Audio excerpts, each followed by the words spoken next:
बिस्मिल्लाहिर्रहमानिर्रहीम, अस्सलाम वालेकुम नाज़रीन। मिलिट्री कोर्ट्स के हवाले से आज एक बड़ी धड़ल्लेदार धमाकेदार बम्बास्टिक किस्म की समाअत हुई है और जिसमें ख्वाजा हारिस जो वज़ारत दिफ़ा के वकील हैं उनको एक बार फिर काफ़ी सख्त सवालात का अदालत की जानिब से सामना करना पड़ा और 4 जजेस ने बड़ा क्लियरली अपना मौक़िफ़ दिया। ख्वाजा हारिस ने अपने दलाइल का, कुलभूषण यादव का भी जिक्र हुआ, वो किस कॉन्टेक्स्ट में हुआ उसके ऊपर भी आगे चल के आपको मैं बताता हूँ। आगाज़ करते हैं ख्वाजा हारिस से, जिन्होंने आज दलाइल में कहा कि आइन के आर्टिकल 233 में एमरजेंसी नाफिज के तहत एमरजेंसी नाफिज की जाती है मुल्क में, और जब सदर एमरजेंसी नाफिज करता है तो जो तमाम बुनियादी हकूक़ हैं वो उनका मुअत्तल कर दिया जाता है।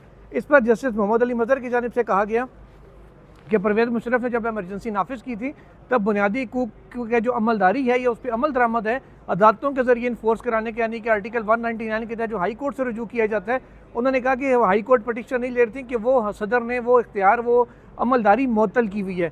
उन्होंने कहा कि बुनियादी हकूक़ मुअत्तल नहीं होते बल्कि हकूक़ पर अदालतों के ज़रिए इन्फोर्समेंट अमल का जो अमल है वो रुकता है। लेकिन इस वाले से भी उन्होंने कहा सुप्रीम कोर्ट के फैसले मौजूद हैं जिसके मुताबिक अदालतें अपने इख्तियारात पर अमल दरामद, खासकर बुनियादी हकूक़ के मामले पर अमल दरामद करवा सकती हैं। इस पर जजेस की जानिब से ये कहा गया कि बाकी जजेस की जानिब से भी, जिसमें मंदोखेल साहब शामिल थे, अमीनुद्दीन खान साहब थे, कि बुनियादी हकूक़ मुअत्तल ना किए हैं ना हो सकते हैं। सिर्फ़ और सिर्फ अदालत के ज़रिए अगर किसी हक़ को इन्फोर्स कराया जाए तो उसके ऊपर सिर्फ पाबंदी होती है। ख्वाजा हारिस ने कहा कि सुप्रीम कोर्ट की जो 5 रुकनी बेंच है उसने अपने फैसले में ये करार दिया है कि अमल दरामद रोकना भी दरअसल बुनियादी हकूक़ को मुअत्तल करना होता है, इसलिए वो प्रैक्टिकली एमरजेंसी लगाने के लिए गैर मौसर हो गई है। अच्छा, अब ये बज़ाहिर तो एक अच्छी बात थी, लेकिन उन्होंने कहा कि नहीं जी, ये केस का हिस्सा नहीं था, इसलिए आउट ऑफ द वे जाके इसको डील किया गया है और जो बुनियादी हकूक़ की मुअत्तली के हवाले से आइन का आर्टिकल 8 का सेक्शन 5 है उसको तशरीह करते हुए इसको भी बीच में टच कर दिया गया है। मुसर्रत हिलाली साहिबा की जानिब से कहा गया हमें पाकिस्तान की तारीख से कोई एक वाक़या ऐसा बता दें जिसमें बुनियादी हकूक़ मुअत्तल ना हो, मुल्क में एमरजेंसी नाफिज ना हो, मार्शल लॉ ना लगा हो, इन सूरत हाल में भी शहरियों का ट्रायल, आम शहरियों का ट्रायल फ़ौजी अदालतों में किया गया हो, कोई ऐसी मिसाल दे दें। ख्वाजा हारिस साहब ने कहा जी मैं बाद में इसका जवाब दूंगा, यानी कि सवाल को प्रैक्टिकली कह लें गोल कर दिया उन्होंने, ये अपने पास क्या नोट कर लिया, बाद में जवाब दूंगा। अच्छा, उसके बाद फिर बात आगे बढ़ी तो आई बात जस्टिस मोहम्मद हसन अज़हर रिजवी साहब पे। हसन अज़हर रिजवी साहब ने सवाल पूछा कि जी GHQ पे अटैक हुआ था, कराची से उनका क्योंकि ताल्लुक़ है, उन्होंने कराची फैसल बेस्ड हमले का जिक्र किया। उसमें उन्होंने कहा कि जी कई हमारे जवान उसमें और अफसरान शहीद हुए इन हमलों में, दहशतगर्दी के वाक़यात में। उन्होंने कहा कि पाकिस्तान के जो फ़ौजी तैयारे हैं उनको नुकसान पहुँचा, अरबों रुपये मालियत के वो तैयारे थे। और फिर उन्होंने हवाला दिया साथ ही साथ तैयारा साजिश केस का। उन्होंने कहा मुल्क के एक सिटिंग आर्मी चीफ का तैयारा हवा में उड़ता है, उसको हवा में हाईजैक करने की कोशिश की जाती है, ये इल्ज़ाम लगता है इस केस में। उन्होंने कहा ख्वाजा हारिस साहब आप एक फ़रीक के भी वकील थे, सिंध हाई कोर्ट में मैंने आपको दलाइल देते हुए सुना था। उन्होंने कहा जस्टिस रहमत हुसैन जाफरी जिन्होंने इंसदाद दहशतगर्दी अदालत में इस केस का ट्रायल किया और मुल्ज़िमान को सज़ा दी, वो सज़ा हाई कोर्ट से भी अपहेल्ड हुई, सुप्रीम कोर्ट ने भी उसको बरकरार रखा। उन्होंने कहा सज़ा देने वाले जज साहब भी पहले हाई कोर्ट और बाद में सुप्रीम कोर्ट के जज बने, इतना सेंसिटिव केस था। ये भी उन्होंने कहा कि सिविल अदालतों में इसका ट्रायल हुआ। तो क्या ये तमाम दहशतगर्दी के जो वाक़यात हैं ये 9 मई से बड़े कम तर जुर्म थे कि इनके ट्रायल ATC की अदालतों में हो रहे हैं और जो 9 मई का है इनको फ़ौजी अदालतों में लेके जा रहे हैं, या 9 मई से बड़ा जुर्म हो गया था कि वो उनके ट्रायल जो फ़ौजी अदालतों में हो रहा है। उसके अलावा फिर जस्टिस नईम अख्तर अफ़गान साहब ने कहा कि 9 मई के तो कितने मुल्ज़िमान थे टोटल, पहले ये बताएँ उनमें से सिर्फ 105 ही क्यों, इनको ही क्यों खाली लेके जाया गया है फ़ौजी अदालत में, बाकियों को क्यों नहीं ले जाया गया। जस्टिस मुसर्रत हिलाली साहिबा ने पूछा कि कौन इस बात का तयन करता है और किस बुनियाद पर तयन करता है कि किसका ट्रायल कहाँ पर होना है। जस्टिस मोहम्मद अली मज़हर ने कहा कि FIR तो एक ही है, उसी के अंदर ही तमाम दफ़ात लगी हैं, तो फिर उसमें से क्लासिफिकेशन कैसे की गई, किस बुनियाद पे की गई कि किन को मिलिट्री कोर्ट में ले जाना है, किन को सिविल उसमें ATC में लेके जाना है। फिर नईम अख्तर अफ़गान साहब ने यह भी कहा कि कोई स्पीकिंग ऑर्डर दिखाते हैं जिसमें किसी अदालत ने ये बात कही हो कि ये बुनियाद है या ये जुर्म है जिसका ट्रायल वहाँ ATC में हो सकता है, ATC में नहीं हो सकता, फ़ौजी अदालत में हो सकता है, इसलिए ये केस हम इन मुल्ज़िमान की हवालगी वहाँ कर रहे हैं, ऐसा कोई ऑर्डर भी हमें दिखा दें। आपको नाज़रीन बताता चलूँ कि जब पहला ये केस हुआ था जिसमें ट्रायल कलअदम हुए थे उसमें FIRs भी पेश की गई थी और जो इस तरह के ऑर्डर्स हैं ATC के जजेस के, 1-2 ऑर्डर भी पेश किए गए थे। अब भी हुआ ये कि इस बार अभी तक वो डाटा अदालत को फराहम नहीं किया कि आज भी उन्होंने मांगा और ये भी कहा कि दहशतगर्दी के जो जिनके हवाला दिया हसन अज़हर रिजवी साहब, उन्होंने कहा जी ये डाटा भी आप बेशक मंगवा के अदालत को दें कि इनके ट्रायल्स कहाँ हुए थे और किस किस को कितनी कितनी सज़ा सुनाई गई थी।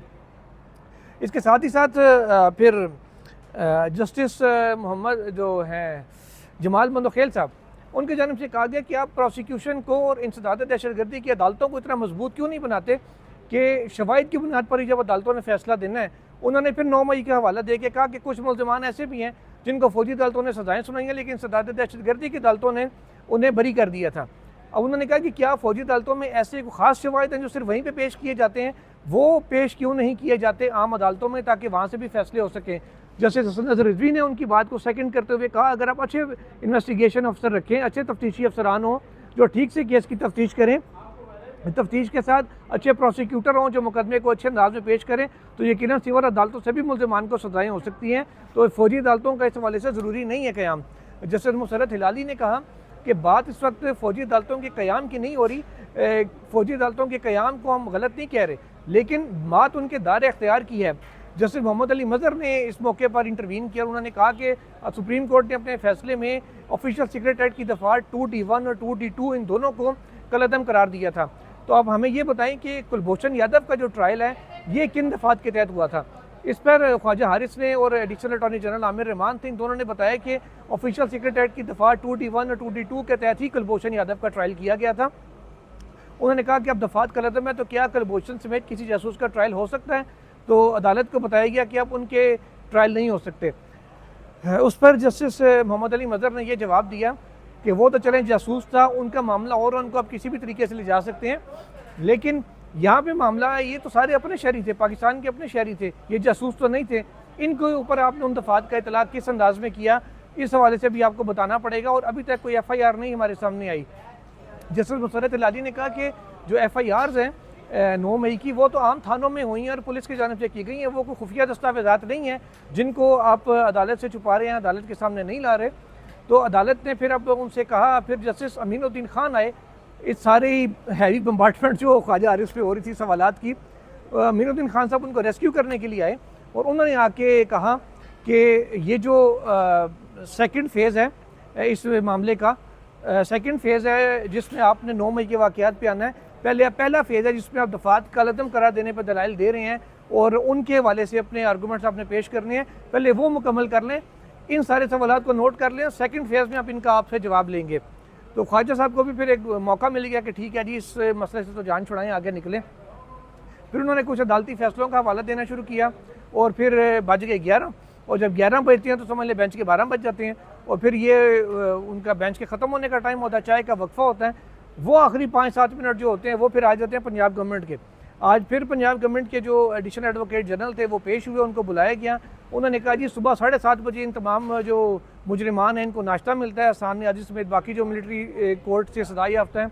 उन्होंने कहा जी ये सारे एक ही बैरक में हैं, इनको 7:30 नाश्ता मिलता है, फिर इनको खोल दिया जाता है, फिर ये लॉन्च वन में जाते हैं, धूप छूप लगवाते हैं, घूमते फिरते हैं बाहर। उन्होंने कहा जी कॉफ़ी शॉप है, वहाँ से कॉफ़ी लेके पीते हैं, अपने पैसों पे चाय पीते हैं वहाँ से। उसके बाद फिर उन्होंने कहा कि 5 बजे इनको वापस इनके सेल्स में बंद कर दिया जाता है। हफीज़ुल्लाह नियाज़ी साहब ने कहा जी ये हाई सिक्योरिटी जोन में इनको रखा गया है जो कि बहुत दूर है नॉर्मल जेल से। उन्होंने कहा मुझे जो बताया गया तकरीबन 1 किलोमीटर से ज़्यादा की वॉक है जो करके वहाँ पे जाया जाता है हाई सिक्योरिटी जोन में। तो फिर जस्टिस मुसर्रत हिलाली साहिबा ने कहा ये जो बातें आप बता रहे हैं, सुप्रीम कोर्ट की एक जेल इस्लाहात कमेटी बनी है, हम उस कमेटी से आपकी इन बातों को वेरीफाई करवाएंगे। इस पर advocate general additional advocate general ने कहा कि जी मैं अदालत का एक अफसर हूँ, मैं ऑफिसर ऑफ द कोर्ट, तो मैं कभी भी ऐसी बात नहीं करूँगा, अदालत में ऐसा बयान नहीं दूंगा जो हक़ाइक़ के ख़िलाफ़ होगा। इस पर मुसर्रत हिलाली साहिबा ने कहा मैं भी एडिशनल एडवोकेट जनरल KPK की रही हूँ, हम उस वक्त हुकूमत के वकील होते हैं, हमें बहुत सी बातें ऐसी करनी पड़ जाती हैं जो हुकूमत को उस वक्त फेवर में जारी होती हैं। यहाँ पे फिर मामला दोबारा से आया और सलमान अकरम राजा लाहौर में जो मौजूद थे, लाहौर रजिस्ट्री में, उन्होंने इंटरवीन किया। उन्होंने कहा कि ब्रिगेडियर रिटायर्ड जावेद अकरम समेत कई ऐसे मुजरिमान हैं जिनके हम वकालतनामे साइन करने के लिए रुजू किया गया, तो वकालतनामे भी साइन नहीं होने दिए जा रहे। इस पर जो कुछ जजेस हैं उनकी जानिब से कहा गया कि जी डायरेक्शन हम इशू कर देते हैं कि जो मुजरिमान हैं उनके वकालतनामे साइन होने चाहिए, लेकिन जस्टिस अमीनुद्दीन खान इस बात पे बज़िद थे कि अगर किसी भी को कोई ग्रीवियंस है वकालतनामा साइन करने समेत तो वो डिस्ट्रिक्ट एंड सेशन जज जो मुतलका हैं उनसे रजू कर सकता है। अब ऑर्डर अदालत ने बिला आखिर यही दिया कि अगर किसी को कैदी को भी कोई एतराज़ है या कोई सहूलियात में मसला है या किसी किस्म का मसाइल दरपेश है, वो डिस्ट्रिक्ट एंड सेशन जज को रजू करेगा और वो फिर उनका जो ग्रीवियंस है वो रिजॉल्व करेंगे। सुप्रीम कोर्ट इन माइन्यूट मामलात में नहीं जाएगी।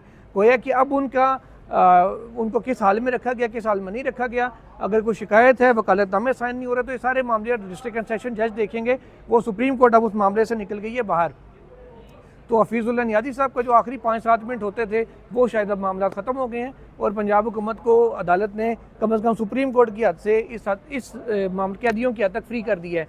अब कल ख्वाजा हारिस के दलाइल ख़त्म होने का ख़तरा मौजूद है। हम फिर आज ये कहेंगे ख़तरा आज भी था लेकिन वो टल गया, अब कल फिर ख़तरा मौजूद है। देखते हैं कल वो दलाइल मुकम्मल कर पाते हैं या नहीं और केस किस जानिब जाएगा। बाकी तफसीलात इंशाल्लाह बेंच के साथ आके आपको देंगे। सुहेल रशीद साहब स्टैंड लेने खाली करो और दूसरे ब्लॉग में मैं राजा बिशारत पत्रकार से मुतल्लिक़ इंकशाफात भी करूँगा। चलें जी नाज़रीन, हाँ जी, उनके सामने इंकशाफात होंगे। अल्लाह हाफ़िज़।